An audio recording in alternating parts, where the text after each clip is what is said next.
ak principe bu nga xam ni principe sangam ak sangam ak sangam bu ñu dajee du mën a jur lu dul nangam moo tax yàlla lu mu yëg ni principe yooye moo daje fii loolu lay bàyyi mu am ndax liaison principe yooyu nag moom la Maodo bëgg a wax na ce qui veut dire que tant que borom mu nga ca biir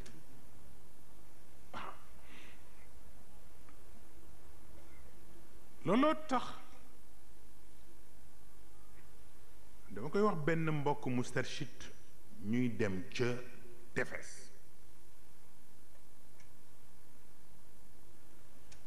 muy waxtaan ni diw dey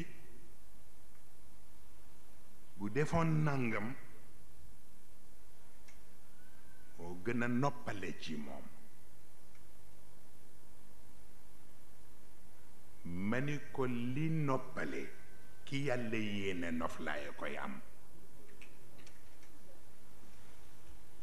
xamuloo ni bu la yàlla yéenewul noflaay doo def lu noppale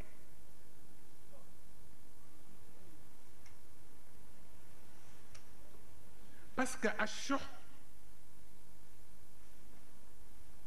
moo yées ci nit maanaam al buxlu ak achox moo am buxlu mooy nayu poche ki dul génne ci poche am kooku baxil la mais ki nga xam ni nafsam moo nay kooku saxiix la min ash-shuh wa uxdirat al anfusu shuh gis nga nay boobu bu nekkee ci mooy li góor gi waxoon ni am na ñuy dugg ci mbir yëg ni jariñu leen mais du ñu am courage yu génn ca